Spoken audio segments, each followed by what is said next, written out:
Hi everyone. So I'm going to start a Salesforce training from today. So it's going to be from very scratch. So we are going to see like what is Salesforce, also how it works, like it's a SaaS model or a PaaS model, and what all clouds are available in Salesforce, and also like how we can go into the Salesforce, how we can create the Salesforce account, and how we can start learning and developing our own solutions.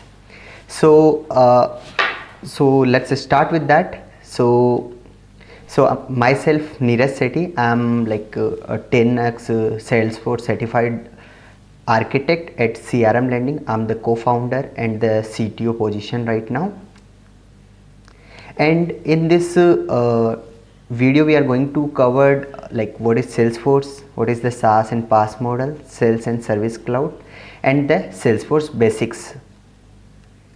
So it's very crucial to understand first of that what's the Salesforce. So Salesforce is a CRM platform and also a centralized platform for managing the customers. Like, so if what we understood from the customer, so customer is something like where we get the leads and that we are converting to the opportunities and to the customers. So in Salesforce also we have the ready-made solutions where we will capture the leads, and after that we can convert to the contact and accounts. So that is coming here, and apart from that, here we have the service cloud as well, so which is coming with the case management, feedback management, and many more things that we will cover later. So if we will talk how the business was working before the Salesforce, was that first the idea came into the mind, and then we buy the server and hardwares and install the complex softwares to run that application, and after that we hire the developers to develop the application, and after that we will manage like what all users are going to access the data, what all things they will be able to access it, and what all type of access we want to give, like they will be able to create the contact and accounts and the leads or not, what leads they can see. So for example, companies there like Amazon, and over there two agents are there, agent 1 and agent 2. So the security is very crucial here, that a person who is agent A should be able to see only the agent A information, not the agent B. So those information also we need to maintain here, and after that come to the usable app. Okay, but the Salesforce idea come into the mind, and then we can purchase the Salesforce, which whatever things we were supposed to do previously, here we already have inbuilt that database, security, and data visibility, everything at a single place, so that we can purchase and use it, and we can start using into the business. So how is this very important nowadays? Like you can say, when it's coming to the security side, we can use the Salesforce. Now how it's working, Salesforce is a SaaS model or PaaS model basically. So first of all, like what is the SaaS? So SaaS is something like a solution is available in market and it's ready to use on the internet without any other software which we require to install on the system. So Salesforce is the same way, we only need to sign up over there and we can start using it without any specific hardware or a software requirement. Only it's required which is internet. So how it works basically, so that is only the reason nowadays Salesforce is the number one CRM in the market. And when we are coming to the PaaS model, so PaaS model is something where like cloud computing basically. So what is the cloud computing is like where a software will be built, and then some softwares are required or some hardwares are required in order to execute that things. So that way this PaaS model is work. So this is the basic difference, where we require hardware and software, that will be come into the PaaS model. If we required only internet to run a software, in that case that will come into the SaaS model, and where we don't require to purchase any kind of domain and all, that will come with the Salesforce itself. Now because this webinar is going to be a development or development side sessions, so here we are going to covered very first like what all things required for the Salesforce developer. So when we are talking about the Salesforce, because every solution which is available in market, they are working in two ways. First is where the things are being developed, second thing is where the end user is using it. So similarly in Salesforce also we have two things, one is production, another one is sandbox. So production is like where a user can log in and they can do the access. For example, we have the Amazon side where we just log in and we can do a purchase or selling. Similar way here we have in Salesforce production. Another thing is sandboxes, which is very important for a Salesforce developers, which is in Salesforce. So basically Salesforce is like 4 type of Salesforce sandboxes are available in market, which is full copy, partial, developer pro and developer. Why we have 4 type of sandbox? Every sandbox is having their principles and limitations basically. So full copy is something which is whatever we are having in production, that will be a copy of that we say full sandbox. That have a limitation, we can say that because it's a similar copy of production, that it's required an interval, refresh interval of 29 days. So for example, if we are setting today, if we have refreshed a sandbox, in that case we will be refreshed that same sandbox after 29 days only. Okay, and we can prepare the templates also. What the template is basically, where we can decide that this particular thing should be copy when we are refreshing a full sandbox. So that is the full copy sandbox. It's not required, but we can create it. Another one is partial copy. So the partial copy is also kind of same of production only, but it's have a little bit limitations, that we can only have a 5 GB of information into that sandbox. Also it's required to create a template, that you have to specify that these particular things, this particular information you are going to copy when you refresh the sandbox. Okay, so and it's have a refresh interval which is 5 days. Now we have a developer pro. Pro is having like 1 GB of storage basically, which we generally use to create the UAT, or you can say the QA environments basically, where we have a little bit high storage that the testing and other things can be done. So that is, and it's having a 1 day refresh time, that if we refresh today, then we will be able to do tomorrow. So that is the developer pro. Now coming to the developer, this is a very important for a Salesforce developer majorly, because it's having a 200 MB of storage, where we need to do all the development part. We need to create the dummy data for the testing purpose. We can store the file and all. So everything we has to do within this storage only. So that is a developer sandbox, which will being used for the Salesforce developer. So these 4 type of sandboxes are available, and that from once we done everything from here, we can move to the production, which will be available for the end user. So how, like, these all things are available in production and sandbox basically. Okay, now when I'm talking like we have the multiple sandbox, then how it's going to be move the changes, because first thing is coming in mind that we have developed in a developer is developed some component, like for example a search page. Okay, now how we are going to move to the production? So there is a procedure. So it's depend on a customer. Definitely it's vary by the customers. Like some customers wants that it should go to the QA, and QA will do the testing. Once they pass, they will pass to the UAT. UAT business team will do the testing. Once this is also done, then they will pass to the pre-prod. Pre-prod is nothing but a full copy, you can say. So generally we say pre-prod. Okay, so pre-prod is nothing but full copy, where a set of users will be available who is available actually in production. They can do a round of testing. Once they find everything is okay, they can push to the production. This all procedure we can do through the chain set. So in Salesforce we have a chain sets that we can use to move the changes. Okay, Now this is a you can say out of the box functionality, which is a chain set.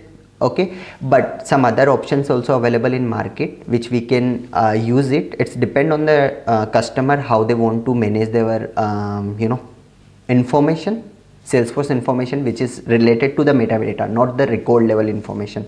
Metadata means what classes we have created, what information means what settings we have configured. So those all things we can, so that we can move through the version controlling, which is coming with the GitHub, Bitbucket, AutoRabbit, Azure, and many more things are available, which completely depends on the customer side because it's have a own cost.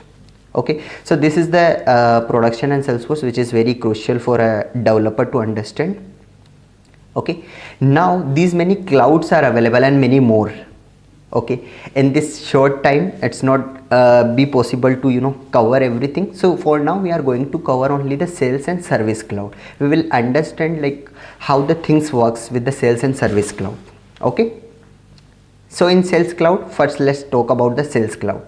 So we can understand like we are going to do some selling basically. Okay, we will do something. Okay, so so I just prepared this a diagram here. So basically what happen is, you can see here this one, these peoples. So basically this is the you can say sales agent, and these are the customers. So what happen is sales agents reach out to the customers, okay, and get some information from them if they are interested in that particular product or that particular service which a company is selling who is using the Salesforce. Okay, if suppose that is done, so what happen is in Salesforce we have a lead object. Okay, might be you guys know about the Salesforce, then you are aware that object is available. If not, if you are know about the SOQL or some PHP or some other things, in that case you might know about the tables.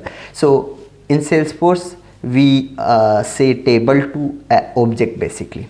Okay, so that is coming here, and after that what happen is, once we receive some information, we do the follow-ups to capture the multiple information, because we can't say a mature lead till we have not received the enough information from the customer.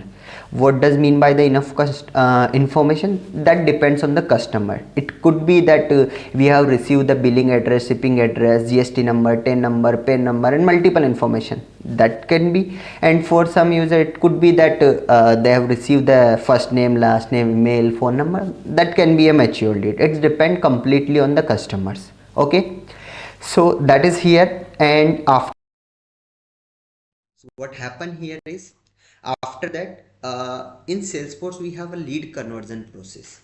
Okay, so what does mean by lead conversion? Lead conversion is something, once we mature a lead, we qualified a lead, we can convert to the customer. So in future also we can do some communication also, whatever we are doing right now, that also we can do, right? So after that, lead an object, and after that we got three more object, which is account, contact, and opportunity. So what happen here is, whatever information on lead we are having, that will be copied on the account and contact. Okay, why we are having two things? So because there is a possibility. Okay, so for example we are trying to get a job in CRM lending. Okay, CRM lending is a company, and over there possible that multiple HR persons are there, right? So what will happen over there is, account will be created with the name of CRM lending, and under that we are going to get the contacts. Okay, so that's why we are having that.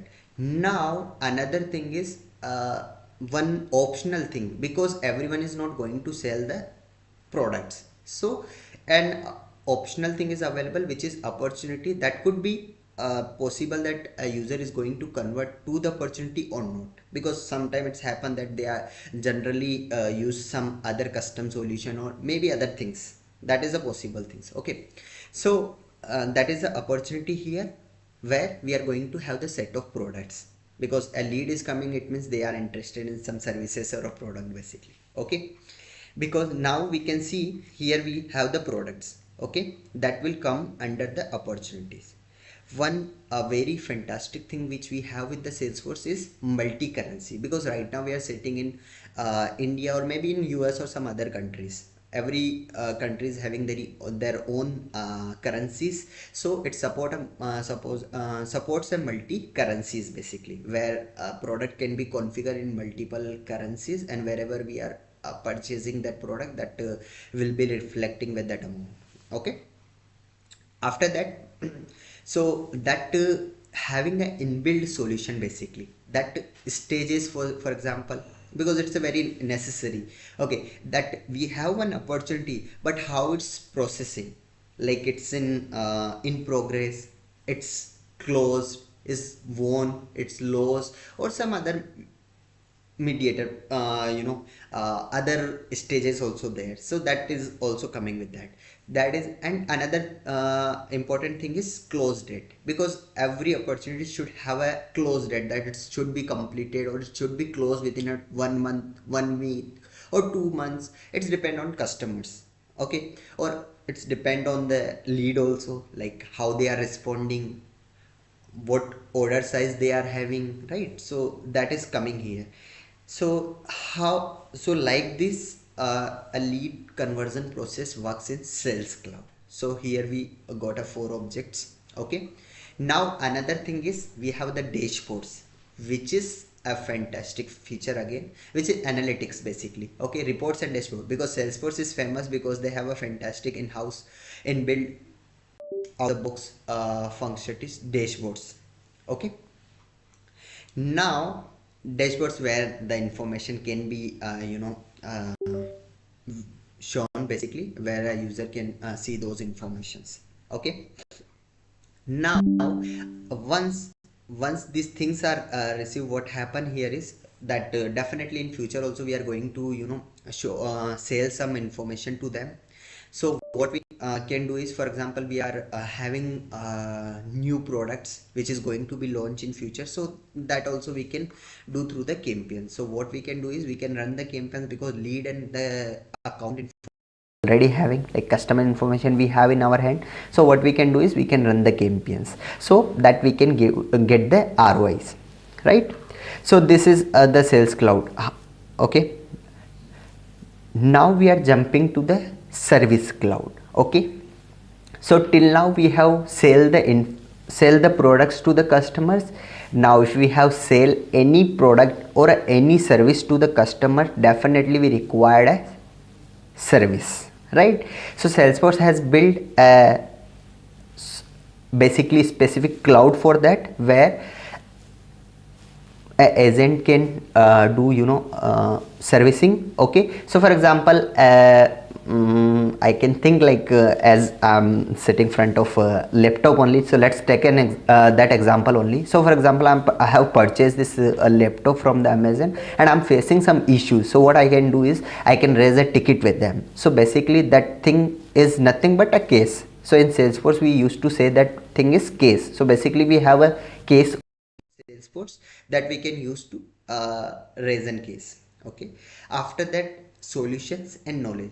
Few things are like that we can prepare some articles within the Salesforce, and that we can show to the customers, because we used to, if we are using the Lenovo laptop and we are facing some Wi-Fi issue or some other issues, voice issues, so what happen in that case, that we can go to the Lenovo side, and that we can see like, yeah, these use cases are there, or these issues are there, and this are the solution for that, so that we can use. So where the solutions and the knowledges are coming in the pictures.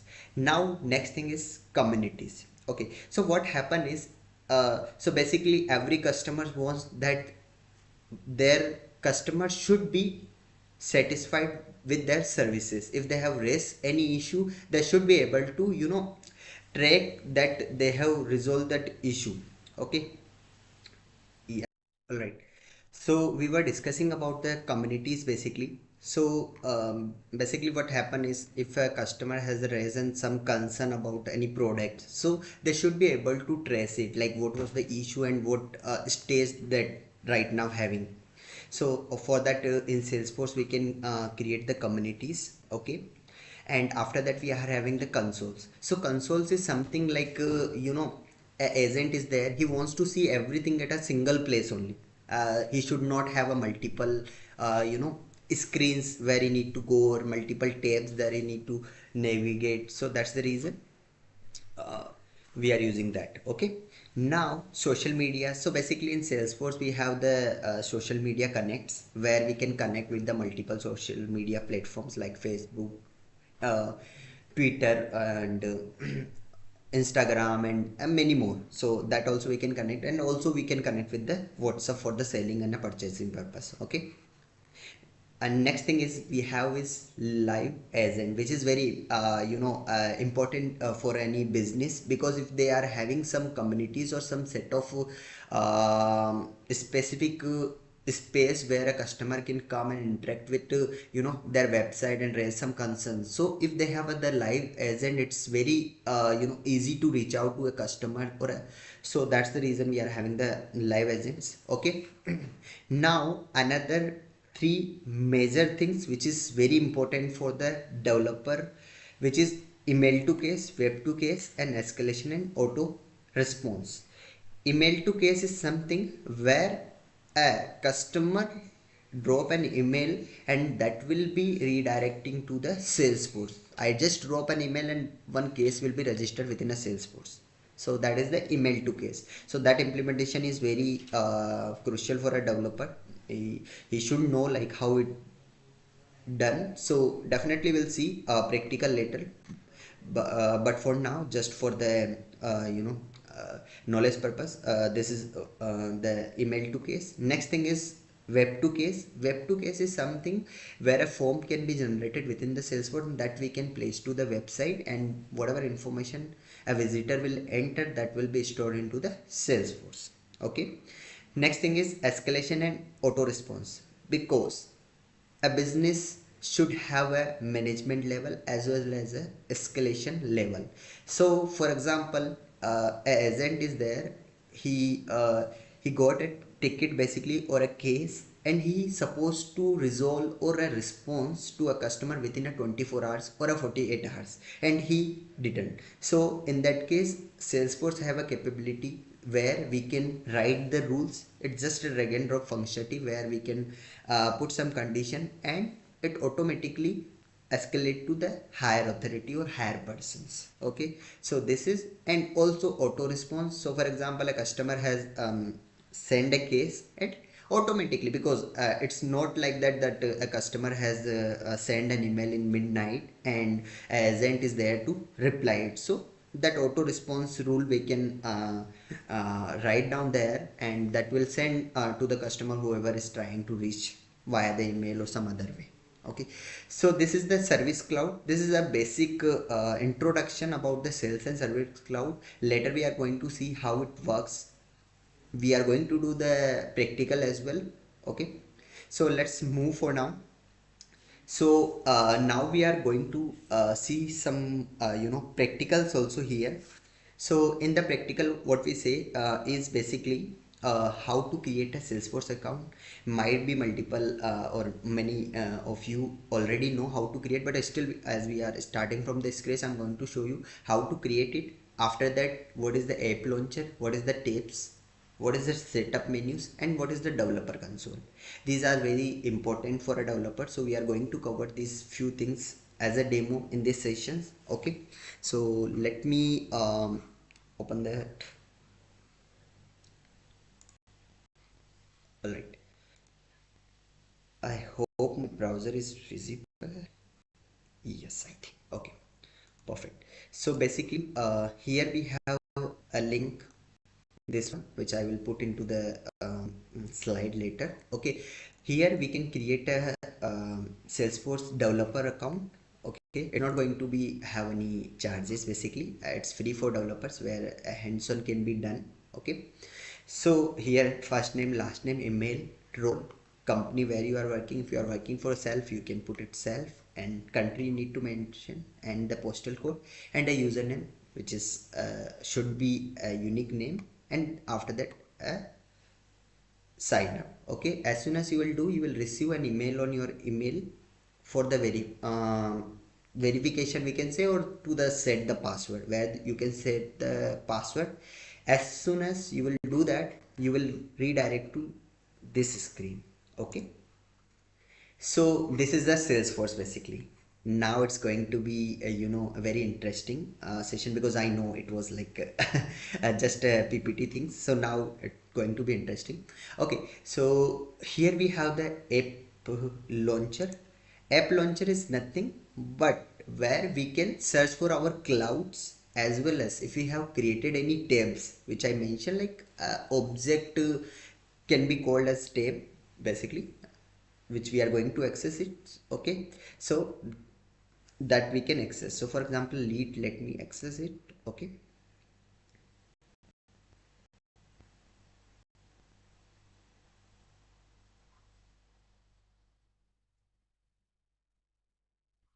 all right. So we redirect it to the list view. Basically, this is the list view. List view is nothing but, once again I just created, so it's giving me guidance like what all things. Okay, so basically list view is nothing but where we are going to see the records. So what happen is a business can require a multiple list views. Like I just want to see the today records. In that case, I can create a list view here. Okay, few are already built. Here you can see today's list, all open list, my unread list, recently, and custom views also we can create it. Okay, similarly we can also create multiple views here as per our requirement, that what all leads are active, what all leads are dropped, what leads are won. So that all we can see here. Okay, so let me open leads here. Okay, so we have a few leads here. Okay, these are the columns basically. These are columns, and this is just a fields which we have created under the leads. Okay, these are the standard fields which automatically come when we created developer work. Okay, so these fields are created by the Salesforce by their understanding, like what all information they think that it's required to capture a lead: first name, last name, company address, and these all information, essential information, is required in order to create the leads. But may be possible for a customer, they want to capture few more information. So for example, GST number they want to capture, they want to capture 10 numbers. So what they can do is they can create a custom fields. Okay, so basically we have a standard field and another one is custom field. Okay, in order to create a custom field, this is the setup icon basically, where we have the option of edit object. Okay, this is the one way to go a specific object directly. What we can do is we can navigate to the that particular object, and then we can go to the fields. Okay, and one more option is there, which is if we'll go to the setup, we can just click on this object manager. Okay, and here we can search like lead and other objects whatever we have here. Okay, so if I'll click on this one, I will get the same view which I got here. Right, here we have multiple options, but for now we are just going to cover this fields and relationship. These all fields are standard field, so you can see like these are the custom fields. Okay, wherever we see underscore underscore c, it means it's a custom field which we have created for our requirement. Okay, so how we can create that, we can just new,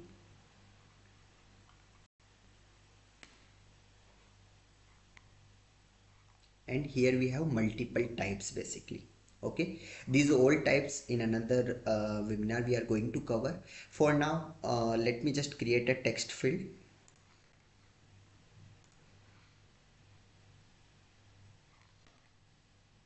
Okay, so let me create a GST number. Okay, this is the label name which we will see here. Okay, when we want to use into the code, that time this field name will be used. Okay, so you can see, always as a best practice as a developer, if we are working, make sure we always make a label name meaningful and should not have any kind of underscore or any unnecessary characters. Okay, here we can give the length. Text will have a 255 maximum, and we can give as per our requirement. Okay, for now let me give this one. Here we have required. If you want to make this field as a required, when we create a record, that we can make the checkbox and it automatically get required. If you want to make a unique, that also we can do from. If you want to make external id, that also external id is nothing but if this particular value which we will enter here, that will be you can say meaningful value which will be identified by a external system, that will come here. And if you want to give some default value, that we can give here, that will automatically, if suppose someone will not enter any value, in that case that particular value will automatically generated. Next. Okay, now as I mentioned, everything within a Salesforce, we have the database, we have the visibility, everything at a single place. So here what we can do is, what all users should able to see this field which we are creating.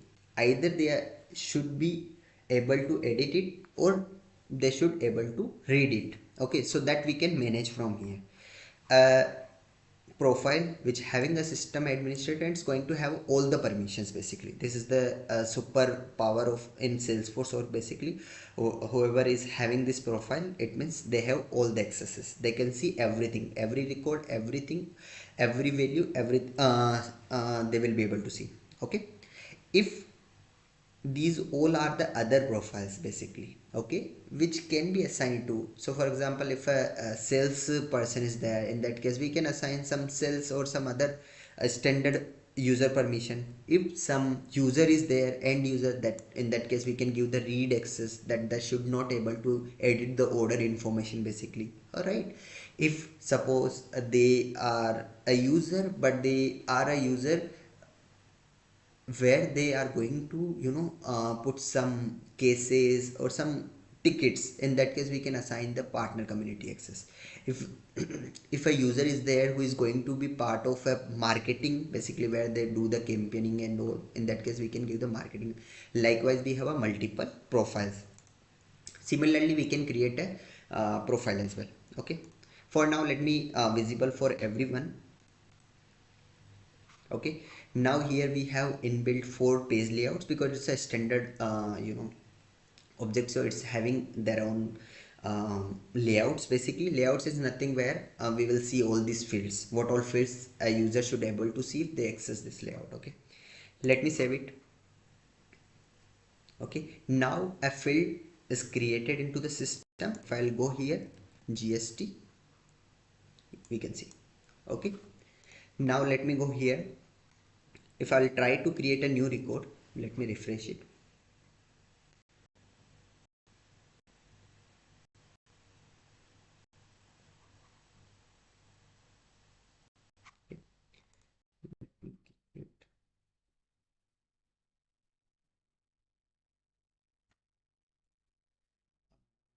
Create CRM.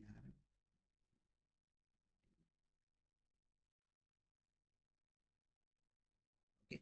For now, I don't have a much information. So what I'm doing here is, whatever company name I know, I'm just putting the first name, last name, and similarly I'm putting the company. Okay, this is the identification when we convert the lead. As I mentioned, a company name will be converted into the account, and the first name, last name will be converted into the contact. So this is the way. Okay, and other things are there like phone number, mobile, title, lead. So these all are optional fields. Okay, if you'll see this asterisk sign, it means it's a required. If not, then it's going to be a optional. Okay, this is the GST number where we can put some numbers. Okay, let me save. As soon as I click on this one, I will be able to navigate here. Here you can see this record is created.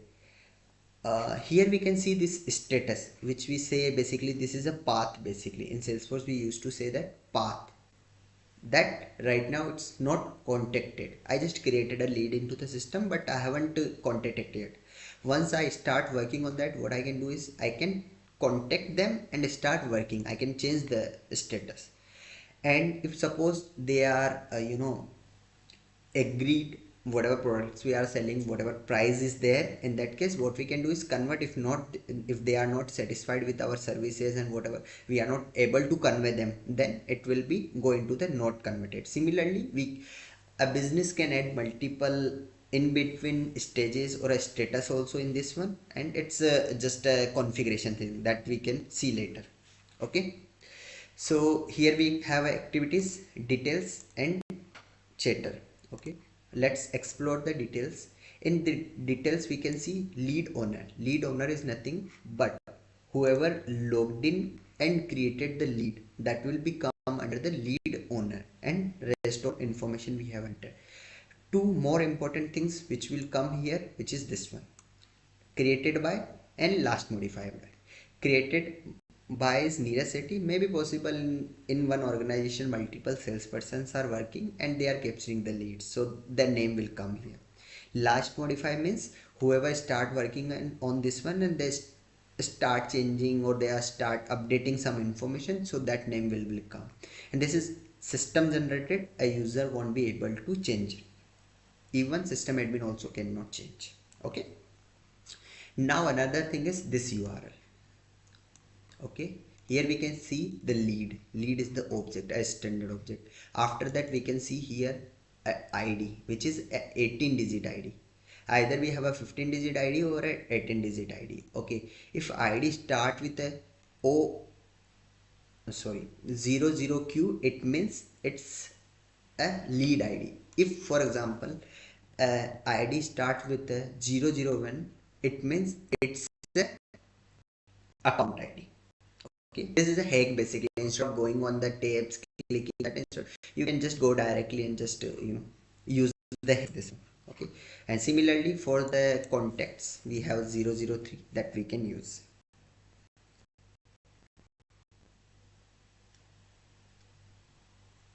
Okay, all right. So this is a a basic things, which is app launcher, and after that tabs and objects. Now important thing for the developer is developer console. Once we click on the setup icon, here we will see the developer console.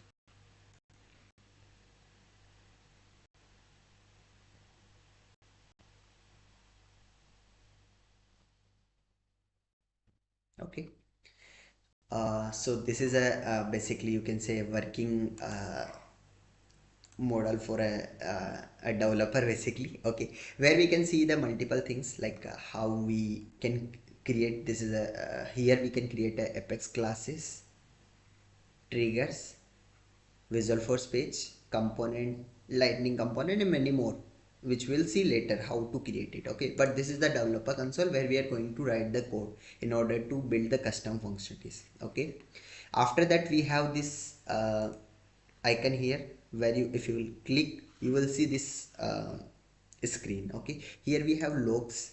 Logs is nothing but if you are proceeding anything backend to the Salesforce, that will capture a log, like what things being called, what all things covered, like how many SOQLs, what CPU time limit, and what all classes, triggers, flows, and automations being used. So that will be captured inside the logs. Okay, and test, which we'll see later, checkpoints also will cover later. And we have the query editor. Okay, query editor is something where we can write the queries. Okay, queries is a SQL basically. So basically select id from account or lead. Okay, so if we'll write this one, if we'll execute, we will be able to see the records. Similarly, we can put fields also multiple. Also we can use the custom fields. Custom fields, as I have created the GST number.